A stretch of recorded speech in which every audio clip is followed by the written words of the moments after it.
सेमधामी सत्यापन की नीति पर पूछे गए सवाल पर दिया जवाब। मुख्यमंत्रियों व मुख्य न्यायाधीशों की कॉन्फ्रेंस में लेंगे भाग। सेवायोजन तथा वन एवं पर्यावरण मंत्री भूपेंद्र यादव का बयान, कहा केंद्र में लंबित वन विभाग के मामलों का जल्द होगा समाधान। देश भर में बना हुआ है बिजली का संकट, उत्तराखंड में बिजली की रिकॉर्ड मांग, घंटों कटौती के लिए रहें तैयार। उत्तराखंड आने वाले पर्यटकों की सीमा पर नहीं होगी कोरोना जांच, सरकार ने दूर की भ्रम की स्थिति।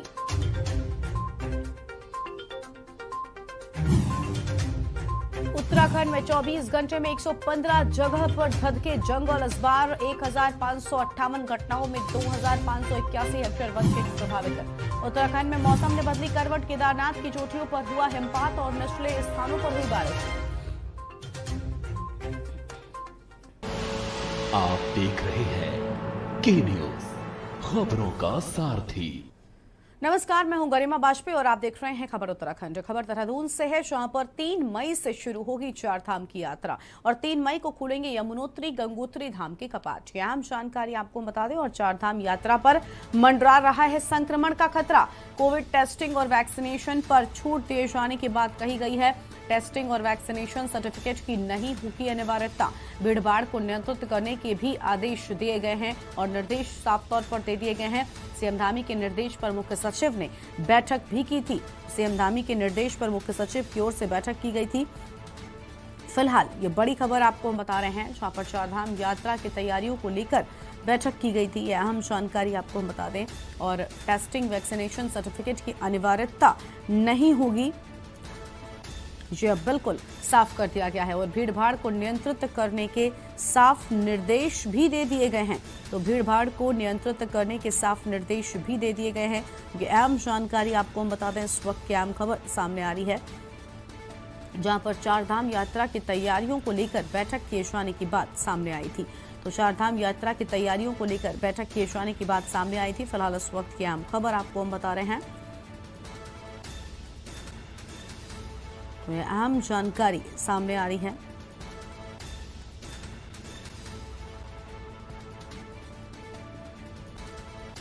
और इसी खबर पर अधिक अपडेट के लिए हमारे साथ में ब्यूरो चीफ राजेश जी जुड़ चुके हैं लाइव और उनसे बातचीत करेंगे। राजेश जी, कोविड टेस्टिंग और वैक्सीनेशन पर छूट दी गई है, क्योंकि लगातार ये कहा जा रहा था कि जो भी लोग यहाँ पर चारधाम की यात्रा के लिए पहुंचेंगे उनका कोविड टेस्ट होगा पहले, उसके बाद राज्य की सीमा में प्रवेश दिया जाएगा। तो अब इस भ्रम की स्थिति को दूर करने से क्या लगता है, यात्रियों की संख्या में और ज्यादा इजाफा देखने को मिल सकता है? बिल्कुल गरिमा, देखिए मैं पहले ये बता दूं कि यात्रा जो है 3 मई से शुरू होने जा रही है उत्तराखंड में। और 3 मई को गंगोत्री यमुनोत्री के कपाट खुलेंगे और उसके बाद 6 मई को जो है बाबा केदार के कपाट खुलेंगे। और साथ ही बता दें कि 8 मई को जो है बद्रीनाथ के कपाट खुलेंगे। तो ये महत्वपूर्ण जानकारी हम अपने दर्शकों को बता दें। और सबसे बड़ी राहत भरी जो खबर है वो उसमें ये है कि भले ही कोविड के अब तक की देखें तो 24 घंटे में जिस तरीके से 22 से 23 मामले अभी तक देहरादून यानी उत्तराखंड में आए थे, कोविड के संख्या जरूर बढ़ रही है, लेकिन कहीं ना कहीं एक राहत जो है वो जरूर सरकार ने दी है। कल जो है मुख्यमंत्री के आदेश के बाद जो है चीफ सेक्रेटरी एस.एस. संधू ने जो है अपना प्रतिक्रिया दी है इस पे कि कोविड को लेकर के जो असमंजस की स्थिति जो है वो प्रदेश में बनी हुई थी। बाहर के यात्रियों को जो है मैसेज जा रहा था कि कोविड की रिपोर्ट और साथ ही कोरोना की जो टेस्टिंग है वो करानी अनिवार्य होगी। तो फिलहाल इस जो बात चल रही थी, जो चर्चा हवा में चल रही थी, उस पे विराम लग चुका है। कोई भी यात्री, कोई भी श्रद्धालु अगर चारधाम यात्रा पे आता है तो उसको ये सब चीजें करवानी अनिवार्य नहीं होगी। और साथ एक महत्वपूर्ण और बात बता दें, जो पर्यटन विभाग की जो वेबसाइट है जो चारधाम से जुड़ी है, उसमें अगर किसी भी व्यक्ति, जो भी बाहरी व्यक्ति आए या प्रदेश का भी व्यक्ति अगर चारधाम यात्रा के लिए जाएगा तो गरिमा को पहले उसमें पंजीकरण करा करके जरूर जाना पड़ेगा कि कितने व्यक्ति जो है वो चारधाम के लिए आ रहे हैं, कौन सी पर्टिकुलर जगह पर जा रहे हैं और कब से कब तक का रूट प्लान उनका होगा। तो ये सारी चीजें जो जानकारी है वो पर्यटन विभाग की वेबसाइट पे उनको जरूर देनी होगी, तभी उनको ऋषिकेश मुख्य द्वार से आगे जाने की अनुमति दी जाएगी। कहीं ऐसा ना हो कि जो यात्री बाहर से आ रहे हैं तो अगर वो अपना रजिस्ट्रेशन नहीं करा रहे हैं और उनको लगता है कि सरकार ने ये तो कह दिया है कि कोविड की रिपोर्ट अनिवार्य नहीं होगी या अन्य जो भी रिपोर्ट्स हैं वो उनपे ज्यादा बाध्यता नहीं होगी, लेकिन साथ साथ जो है है उनको पंजीकरण कराना बिल्कुल बेहद अनिवार्य होगा, वरना यात्रियों को वहीं से जो मुख्य द्वार है ऋषिकेश वहां से वापसी लौटा दिया जाएगा। तो ये एक महत्वपूर्ण जानकारी जो है हम अपने दर्शकों को पहले ही बता दें कि अगर वो यात्रा के लिए निकल रहे हैं तो यात्रा से पहले ये महत्वपूर्ण चीजों का आवश्यक करके ध्यान दें। तो अब कुल मिलाकर के तैयारी जो है यात्रा को लेकर के गरिमा जो है सरकार की पूरी हो चुकी है। रोड मैप को लेकर के इस समय 24 आवर्स जो है लगातार काम चल रहा है, क्योंकि रोड मैप का, क्योंकि ऑल वेदर रोड का काम चल रहा है, तो कहीं जो है चौड़ीकरण का काम चल रहा है, तो उसको लेकर के लगातार जो प्रयास है सरकार के कि जल्द से जल्द जो रोड मैप हो वो बेहतर तरीके से हो। जो भी बाहर से जो भी श्रद्धालु आएंगे, देश से आए विदेश से आए, तो उनको ऐसा लगे कि सुखमय और आनंद में जो यात्रा है चार धाम की वो उनको अनुभव हो। तो ये एक प्राथमिकता जो है वो सरकार की है। और इसके साथ साथ और भी बताएं कि जिस तरीके से अभी तक देखा है हमने गरिमा की 2 साल से यात्रा जो है अभी तक ठप पड़ी थी। कोविड के चलते जो है रोजगार जो है पहाड़ों पर जो आजीविका है पहाड़ की लोगों के लिए, उसके लिए बड़ी एक संकट का विषय बन गया था। लेकिन अब जो है कहीं ना कहीं एक जीवनदायिनी चार धाम यात्रा जो है वो पहाड़ के लिए संजीवनी के रूप में जो है वो मानी जा रही है। क्योंकि और इस बार जो आंकड़ा लगाया जा रहा है, क्योंकि अगर 31 मई तक की बात करें जो रजिस्ट्रेशन किए गए हैं वो लगभग 2.5 लाख से ऊपर उसका पंजीकरण हो चुका है। और इसके साथ साथ अगर यात्रा पे जो भी, जैसे मैंने आपको बताया कि जो भी कोई व्यक्ति आता है तो उसको पंजीकरण कराना आवश्यक होगा। और उसके साथ साथ वो किस वाहन से आ रहा है, प्राइवेट टैक्सी से आ रहा है या अन्य किसी व्हीकल से आ रहा है, तो वो सारी इंफॉर्मेशन उसको वहां पर डालनी अनिवार्य होगी। बिल्कुल, यानी राजेश जी आपका कहना है कि कोविड टेस्टिंग को लेकर भले ही छूट हो, लेकिन वेरिफिकेशन बहुत ज्यादा इंपॉर्टेंट हो जाता है जो भी यात्री चार धाम की यात्रा के लिए पहुंच रहे हैं। लेकिन राजेश जी, भले ही कोविड के टेस्ट न किए जा रहे हो, लेकिन कोविड का खतरा तो बढ़ गया है, ये हम सब जानते हैं, क्योंकि आंकड़े जिस तरह से कोविड के बढ़ रहे हैं वो थोड़े से डराने वाले हैं। और ऐसे में जब इतनी बड़ी संख्या में अलग अलग प्रदेशों से लोग उत्तराखंड में पहुंच रहे हैं, तो क्या कोरोना के कुछ खास नियम बनाए जा सकते हैं? क्या संक्रमण को रोकने के लिए सरकार कुछ नियम बना सकती है, भले ही टेस्टिंग ना हो? क्या मास्क की अनिवार्यता की जा सकती है? इसको लेकर कोई जानकारी है आपके पास?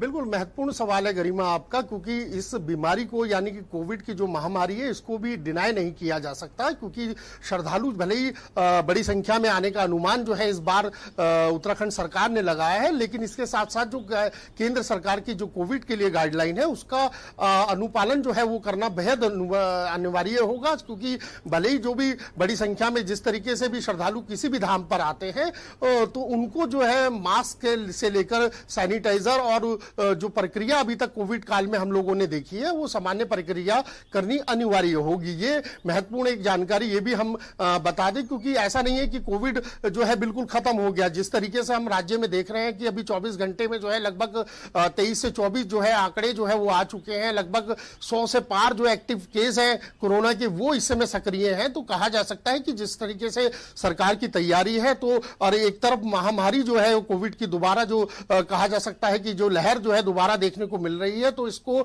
डिनाई नहीं किया जा सकता। सरकार इस पे भी पूरा ध्यान रख रही है और सरकार ने साफ कर दिया है कि जो भी यात्री बाहर से आएंगे तो कोविड के जो पालन है उनको जो करना है अनिवार्य होगा। और इस बार जो है यात्रा जो है इसके अलावा अगर हम बात करें गरिमा, इस समय तैयारी चारों धाम में कर ली गई है। अभी 2 दिन पहले ही जो है खुद स्वयं मुख्यमंत्री जो है बाबा केदार की जो व्यवस्थाएं हैं वहां पर केदारनाथ में, उसके लिए भी वहां पर गए। और इसके साथ साथ जो है तमाम जो प्रशासन है पूरा जो है तैयारियों में लगा हुआ है। सारी तैयारियां लगभग पूरी हो चुकी हैं, क्योंकि अब जो है चार धाम यात्रा के लिए उल्टी गिनती जो है वो शुरू हो चुकी है। 3 मई से जैसे मैंने आपको बताया कि कपाट का शुभारंभ हो जाएगा, गंगोत्री यमुनोत्री के कपाट खुल जाएंगे, उसके साथ बद्रीनाथ केदारनाथ जी के कपाट जो है 8 और 6 तारीख को खुल जाएंगे। और इसके साथ एक ये भी बात है कि जो हेमकुंड साहिब है जो सिखों का मेन गुरुद्वारा है उसके कपाट भी जो है 22 मई को खुल जाएंगे। तो एक बड़े पीक सीजन में कहा जा सकता है कि यात्रा जो है वो शुरू होने वाली है। और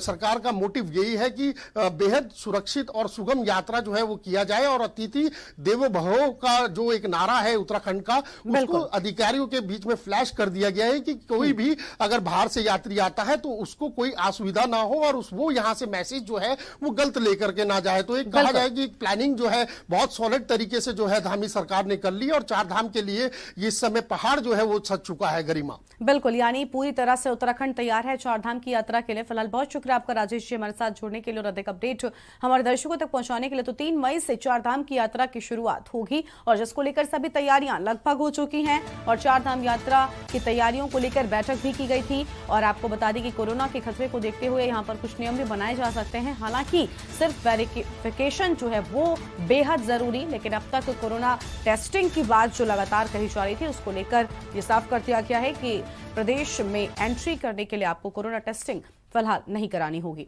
और अब आगे बढ़ेंगे खबरों की ओर। अगली खबर है देहरादून से, जहां पर वार्षिक प्रतियोगिता में पहुंची खेल मंत्री रेखा आर्या। उत्तराखंड सचिवालय बैडमिंटन क्लब में प्रतियोगिता 2 दिन तक चलेगा। सचिवालय का वार्षिक बैडमिंटन टूर्नामेंट, वार्षिक प्रतियोगिता में पहुंची खेल मंत्री रेखा आर्या। फिलहाल ये अहम खबर आपको हम बता रहे हैं, जहां पर 2 दिनों तक चलेगा सचिवालय का वार्षिक बैडमिंटन टूर्नामेंट। 2 दिनों तक चलने की बात सामने आ रही है और यह अहम जानकारी आपको हम बता रहे हैं, जहां पर वार्षिक प्रतियोगिता में पहुंची खेल मंत्री रेखा आर्या। तो यह अहम जानकारी सामने आ रही है। देहरादून से वार्षिक प्रतियोगिता में पहुंची है खेल मंत्री रेखा आर्या। ये अहम खबर आपको हम बता दें। और उत्तराखंड सचिवालय ये प्रतियोगिता जहां खेल मंत्री रेखा आर्या पहुंच चुकी हैं। तो फिलहाल ये अहम जानकारी आपको हम बता रहे हैं।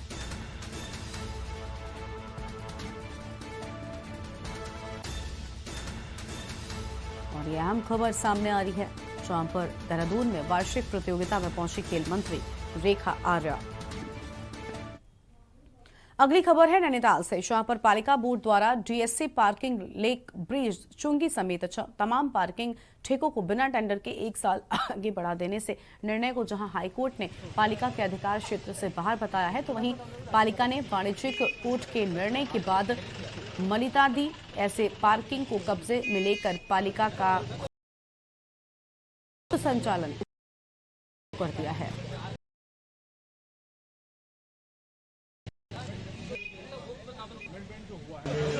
कल हमें जो मिली थी उसी के पट्टे से कोर्ट के अनुपालन में हमें कब्जा लेने की हुई लीगल एडवाइस मिली थी। उसी क्रम में कार्रवाई कब्जा लेने के लिए कार्रवाई हमने फैसला किया और इनसे अनुरोध किया है कि ये कोर्ट के माननीय न्यायालय के कोर्ट के आदेश की जो है पालन में हमें करना है, वो आप कब्जा इसका कर दें। उनके द्वारा कहा गया कि पैसा दे दें और हमने रेट दाखिल की। हमने कहा रेट की दाखिल के लिए इसका कोई आदेश नहीं है, आदेश के उपरांत ही किया जाए, लेकिन फिलहाल कब्जा दे दी है तो पैसे की मांग कर देते हैं। मतलब यह है कि नगर पालिका परिषद नैनीताल द्वारा पहले दिसंबर माह में जो इससे पहले दिसंबर माह था उसमें एक बोर्ड मीटिंग प्रस्तावित की गई, जिस पर कि हमारे द्वारा जो कोविड काल में जो हमको हानि हुई थी या जो हमारा समय पर मतलब जो हमें हानि हुई थी, आर्थिक हानि हुई थी, उसके लिए हमने एक नगर पालिका से पत्राचार किया था कि हमें कुछ राहत दी जाए, समय की दी जाए, या जो हमें आर्थिक नुकसान हुआ है पैसों का वो दी जाए। और जो भी हम मतलब जो संभव नगर पालिका कर सकती है वो हमारे लिए करें, हमारी व्यवस्था को देखते हुए। तो दिसंबर माह में नगर पालिका द्वारा एक बोर्ड मीटिंग की गई, जिसमें कि 3 महीने के लिए 3 माह के लिए हमें चाहे वो टोल हो, पार्किंगें हैं या जू का शटल सेवा है, इन सभी लोगों को 3 महीने निःशुल्क। हरिद्वार के बहादुराबाद स्थित बेगमपुर इंडस्ट्रियल एरिया के इंडस्ट्रीज एसोसिएशन ऑफ उत्तराखंड द्वारा ज्वालापुर विधायक रवि बहादुर को समस्याओं का ज्ञापन सौंपा गया है। और अध्यक्ष रामचंद्र काम्बोज ने बताया कि पिछले 12 सालों से इंडस्ट्रियल एरिया में बड़ी कंपनियां कार्य कर रही हैं। क्षेत्र में सड़क, पथ प्रकाश, जल भराव आदि की समस्या बनी हुई है और अब तक इन समस्याओं का निस्तारण नहीं हुआ। सचिव एस भुल्लर ने बताया कि कंपनियां सरकार को पूरा टैक्स देती हैं, लेकिन सुविधा नहीं दी जाती। कोई भी जनप्रतिनिधि समस्या सुनने कभी नहीं आया। तो वहीं विधायक रवि बहादुर ने आश्वासन दिया कि जल्द ही समस्याओं को दूर भी किया जाएगा।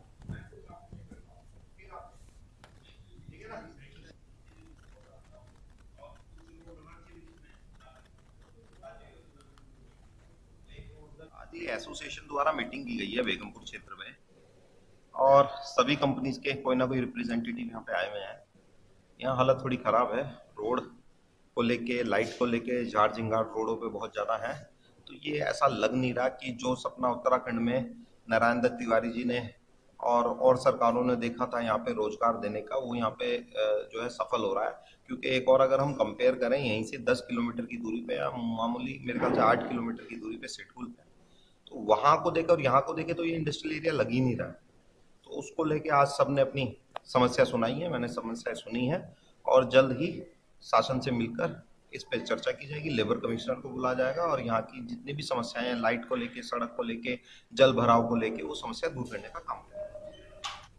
और अगली खबर डोईवाला से, जहां पर रानी पोखरी के घमंडपुर से साईं मंदिर के पास ग्रामीण मंशाराम कुकरेती के घर के बाथरूम में गुलदार का बच्चा घुस गया, तो वहीं जिससे घर में हड़कंप मच गया। घर के मालिक मंशाराम ने रानी पोखरी के ग्राम प्रधान सुधीर रतोड़ी और सामाजिक कार्यकर्ता अनिल कुमार को इसकी सूचना दी, जिसके बाद बड़कोट रेंज के अधिकारियों को जानकारी दी गई और बड़कोट रेंज के अधिकारियों ने तत्काल कार्यवाही करते हुए मंशाराम के घर से बाथरूम में घुसे गुलदार के बच्चे को पिंजरे में कैद कर लिया है।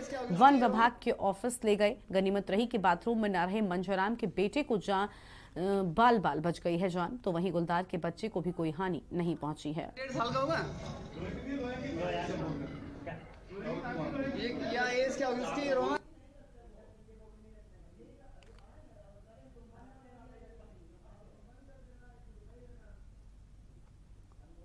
1.5 साल का होगा या एज क्या होगी? अगली खबर हरिद्वार से है। शाह हिंदू पंचांग के अनुसार वैशाख माह की शनिवार अमावस्या आज है और अमावस्या के दिन पड़ने के कारण इसे शनि अमावस्या या फिर शनिश्चरी अमावस्या भी कहते हैं और इस अमावस्या का बहुत बड़ा महत्व होता है। बहादुराबाद स्थित शनिदेव मंदिर के पंडित महेश्वर प्रसाद चमोला शास्त्री ने बताया कि ये दिन शनिदेव की पूजा अर्चना कर उनकी कृपा पाने के लिए श्रेष्ठ है। उन्होंने कहा कि आज के दिन जो लोग अपने शरीर से पीड़ित होते हैं और जिन लोगों के घर में ग्रह कलेश रहता है, उन लोगों को शनिदेव की पूजा अर्चना करनी चाहिए। ऐसा करने से उनके घर में सुख शांति रहेगी और पीड़ा से छुटकारा भी मिलेगा। साल में 1-2 बार जो है शनिश्चरी अमावस्या आती है। इसका महत्व ये है कि अंधेरे पाक में, अमावस्या माने अंधेरा, अंधेरे में अगर शनिश्चर पड़ जाए तो जिनके जीवन में शनि की 7.5 ढैया या शनि के प्रकोप से जो परेशान हैं, उन लोगों को शनि अमावस्या के दिन अवश्य शनि महाराज का पूजन अर्चन बंधन अभिनंदन करना चाहिए। इससे जो परेशानियां हैं वो धीरे धीरे समाप्त होनी शुरू हो जाती हैं। ये भी महत्व शनिश्चरी अमावस्या का। दूसरा, शनिश्चरी अमावस्या के दिन जिन आदमियों को शारीरिक परेशानी है, पारिवारिक परेशानी है, वो शनि महाराज को जो है मना सकते हैं, शनि महाराज का पूजन अर्चन कर सकते हैं। और अगली खबर डोईवाला से है, जहां पर बीएसएफ इंस्टीट्यूट के commandant Mahesh Kumar Negi institute of adventure advance training Dehradun की देखरेख में सीआरपीएफ एकेडमी गुरुग्राम के असिस्टेंट कमांडेंट प्रशिक्षणार्थियों के बैच नंबर 53 में कुल 85 प्रशिक्षण सहित 3 महिला प्रशिक्षु अधिकारियों ने सहायक परीक्षण प्राप्त किया है, जो दिनांक 25 अप्रैल से 30 अप्रैल तक BSF route of adventure and advance training Dehradun में चला और बीएसएफ देहरादून के हार्ट मीनिंग पर्यावरण तथा बचाव आपदा प्रबंधन विषय पर भी प्रकाश डाला गया है।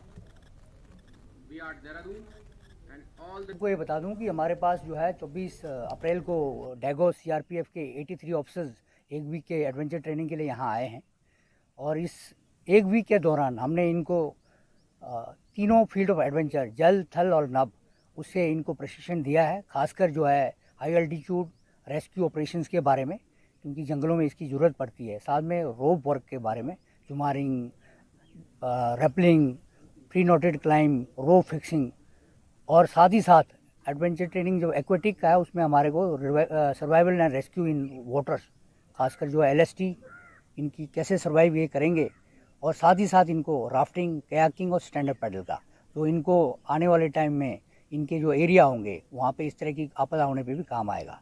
हमारा बेसिक फोकस था इनको इन चीज़ों के बारे में बताया जाए जो इनको प्रोफेशनली और पर्सनली भी इनके जीवन में ये काम आएगा। कैसे हम अगर किसी नई जगह जाते हैं, वहाँ का नया टेम्परेचर रहता है, नया माहौल रहता है, उसमें कैसे ढलना है। फर्स्ट डे हमें वो बताया गया। सेकेंड डे हमें माउंटेन रॉक क्राफ्ट जिसे कहते हैं उसके बारे में बताया गया कि कहीं अगर हम जंगल में हैं और हमें हाई ऑल्टीट्यूड ट्रैक करना है तो हम कैसे उसमें ऊपर चढ़ें with the help of jumaring, rock climbing, combat climbing, rappelling, इन सब का हमें ट्रेनिंग दिया गया। फिर हमें राफ्टिंग के लिए ले जाया गया। कि अगर ऐसी कोई सिचुएशन आती है जहां हमें पानी में ट्रैवल करना है, क्रॉस करनी है नदी, राफ्टिंग में क्या तरीका रहता है बैठने का, कैसे हमें अपने पैरों को फिक्स करना है राफ्ट में, ये सब हमें बताया गया। फिर हमें अंदर इंटीग्रेटेड ऑब्स्टिकल कोर्स में भी ले जाया गया, जहाँ पे हमें काफ़ी अच्छी ट्रेनिंग मिली और ऑल इन ऑल ये बहुत अच्छा एक्सपीरियंस था। हमने काफ़ी कुछ सीखा, आगे चल के अपने प्रोफेशनल लाइफ में भी हम इसको काफ़ी इस्तेमाल करेंगे, काफ़ी यूज़ करेंगे। So I would like to thank बियार्ट for giving us this opportunity. और फिलहाल एक छोटे से ब्रेक के लिए यहाँ पर रुकते हैं, जल्द लौटेंगे। आप देख रहे हैं के न्यूज, खबरों का सारथी। देखें कौन नया खिलाड़ी आया है,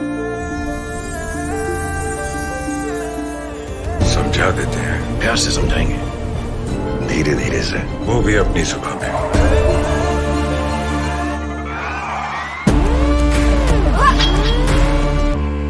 ये तो अपनी जुबान है। जुबान एक हो तो दिल भी एक होने चाहिए। विमल बोलो जुबान केसरी। कुछ दिन ऐसे होते हैं when I love my job, और कुछ दिन ऐसे होते हैं कि आई हेट इट। एक पायलट पे होता है इतना प्रेशर कि कूल रहना इज नॉट दैट इजी, पर गर्मी में घर को कूल रखना is now too easy with summer cool coolers. Summer cool celebrates the release of runway 34। खुदी को आजमाया है तो ये अंदाज आया है, खुदी को आजमाया है तो ये अंदाज आया है। तुम में भी मैं हूं, शुद्ध प्लस पान मसाला। आप देख रहे हैं के न्यूज, खबरों का सारथी। ब्रेक के बाद आप सभी का स्वागत है। हरिद्वार की रानीपुर कोतवाली क्षेत्र के गांव गढ़मीरपुर में कुछ अराजक तत्वों ने दो समुदायों के बीच माहौल खराब करने का प्रयास किया। गांव के ही एक सामाजिक सेवक के नाम से गांव में सालों पुरानी दरगाह मजार को हटाने को लेकर फर्जी प्रार्थना पत्र सोशल मीडिया पर पुलिस महानिरीक्षक के नाम टाइप कर वायरल किया गया। सामाजिक सेवक को जब इसका पता चला तो पुलिस को लिखित शिकायत दी। उनका कहना है कि समुदाय विशेष की मजार को हटाने के लिए न तो पुलिस प्रशासन को कोई पत्र लिखा है और न ही वो उनके बारे में जानकारी रखते हैं। तो वहीं गांव के अराजक तत्वों पर षड्यंत्र का आरोप लगाते हुए कहा कि उनको बदनाम करने का प्रयास किया जा रहा है। पुलिस ने आईटी एक्ट और माहौल खराब करने की धाराओं में मुकदमा दर्ज किया है। रानीपुर इंस्पेक्टर अमरचंद शर्मा ने बताया कि शिकायतकर्ता मास्टर दिलीप कुमार की शिकायत पर मुकदमा दर्ज कर मामले की जांच शुरू कर दी गई और साथ ही किसी भी हाल में माहौल खराब करने वालों को बख्शा नहीं जाएगा। जी समाज सेवी मीरपुर, मैं आपको अवगत कराना चाहता हूं कि मीरपुर के अंदर एक मारूफ सलमानी नाम का लड़का है जिसने फेसबुक पर एक पोस्ट डाली है एक मजार को लेकर, गलत टिप्पणी की है और उसमें अंत में मेरा नाम लिख दिया है। तो मैंने इसकी शिकायत तत्काल एसएसपी हरिद्वार, डीएम साहब हरिद्वार और थाना प्रभारी को की। उन्होंने इस पर तत्काल उचित कार्रवाई करते हुए उस लड़के को पुलिस चौकी में लिया और माननीय थानाध्यक्ष ने तुरंत उस पर मुकदमा दर्ज कराया उचित धाराओं में और आज उस पर कानूनी कार्रवाई की गई। मैं धन्यवाद करता हूं अपने पुलिस व्यवस्था की, जनपद हरिद्वार की, स्पेशल थाना अध्यक्ष डीएचएल, जिन्होंने अपने कानून व्यवस्था में बिल्कुल सही तरीके से जो है इसका न्याय किया।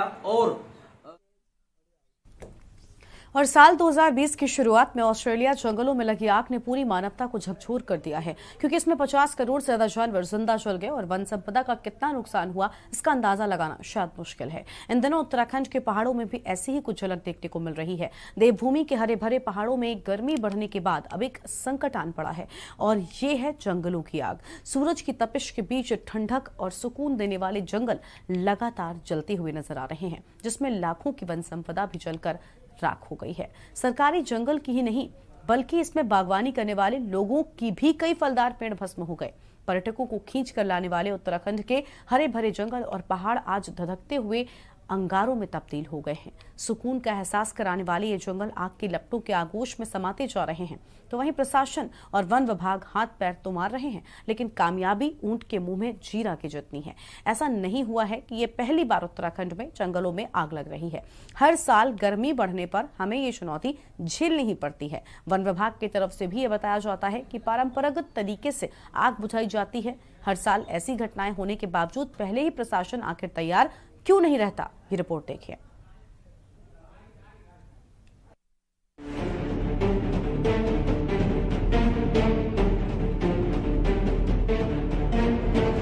उत्तराखंड में बढ़ती गर्मी के साथ वनों के धधकने का सिलसिला लगातार जारी है। हर साल भीषण गर्मी में जंगलों में आग लगने की घटना होती है, लेकिन इस साल पहाड़ों पर आग ने तांडव मचा के रखा हुआ है, जिससे लोगों में खौफ भर गया है।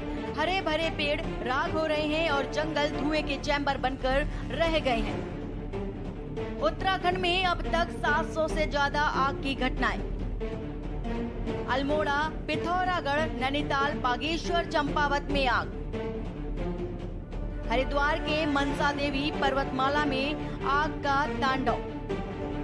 ये बहुत गंभीर स्थिति है। आज जिस तरह गर्मी का प्रकोप बढ़ता जा रहा है उत्तराखंड में, उस तरह जो हमारे जमीन जंगल हैं उसमें इतनी आग लग रही है बेतहाशा, इतना सारा वहाँ पे बवंडर मचा हुआ है। लेकिन सरकार सोई हुई है और वन मंत्री को चाहिए कि अगर तुम्हारे से मदद नहीं हो रही, केंद्र की मदद मांगे।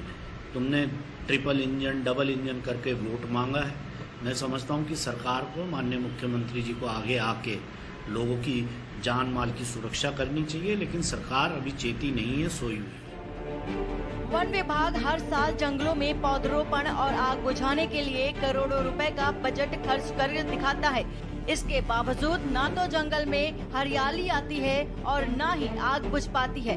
बुधवार को एक दिन में प्रदेश भर में जंगलों की आग की रिकॉर्ड 227 घटनाएं हुई, तो वहीं सेना को जंगल की आग बुझाने के काम में जुटना पड़ा। कई इलाकों में फायर वॉचरों के झुलस जाने की खबरें भी आई। चमोली में जंगल की आग एक स्कूल तक पहुंच गई, तो क्लासरूम खाक हो गए। गनीमत यह है कि स्कूल में बच्चे मौजूद नहीं थे। उत्तरकाशी जिले के जंगल जगह जगह जल रहे हैं। उत्तरकाशी जिला मुख्यालय से लेकर टॉन्स वन प्रभाग के जंगल भी धू धू कर जल रहे हैं। रोज महिडाडा रोड, तेलखा, गुफियारा, नालूपानी, धरासू, बैंड, पटारा में आग का तांडव देखा गया। वहीं टॉन्स वन प्रभाग के पुरौला रेंज के अंतर्गत चंदेली, मखना, देवढूम, पुजौली और कुमोला के जंगलों में आग लगी हुई है। देहरादून के सिवनी में बागवानों के सेब बगीचों तक आग पहुंचने से 1200 से ज्यादा फलदार पेड़ जलकर राख हो गए हैं। अभी तो जो स्थिति बनी थी और जो उच्च स्तर पे मॉनिटरिंग हुई है, उसमें यही कहा गया है, जो हमारा देखिए आग बुझाने का तो जो परंपरागत तरीका है वही है कि जब उस क्षेत्र में जाते हैं वहाँ पे जो है फायर रेक लगा के, और चीड़ के क्षेत्र में तो क्या है कि काउंटर फायर भी करना पड़ता है। एक बत्ता क्लियर करते हैं, फिर काउंटर फायर वगैरह भी करते हैं, चारों तरफ से उस आग को जो है कॉर्डन ऑफ करने की कोशिश करते हैं। तो ये सब जो हमारे परंपरागत तरीके हैं उन्हीं से फायर डाउजिंग का कार्य अभी कराया जा रहा है। लेकिन अगर भविष्य में इस प्रकार की कोई रणनीति, हम हर रणनीति के लिए भी तैयार हैं। मई के लिए भी हम लोगों ने एक प्लान तैयार किया है कि अगर ये तापमान इसी प्रकार से बढ़ता रहा और ड्राई स्पेल रहा तो फिर हमें और एडिशनल रिसोर्सेज भी हमें जो है इसमें वनाग्नि नियंत्रण में योजित करने पड़ेंगे। अब तक उत्तराखंड के 2400 हेक्टेयर से ज्यादा वन क्षेत्र आग की भेंट चढ़ चुके हैं। जंगलों की आग से जो धुआं उठ रहा है उससे बस्तियों में रहने वाले लोगों को भी सांस लेने में दिक्कत हो रही है। पहाड़ों पर विषम भौगोलिक परिस्थितियों में पहाड़ों में आग बुझाना किसी चुनौती से कम नजर नहीं आ रहा। ऐसे में न केवल हरे भरे पेड़ सुलग रहे हैं, तो वहीं जंगल में रहने वाले बेजुबान जीव भी इस आग में जिंदा जलने पर मजबूर है। सवाल है कि आखिर ये आग कब बुझेगी। देहरादून से के न्यूज इंडिया के लिए हिना आजमी की रिपोर्ट।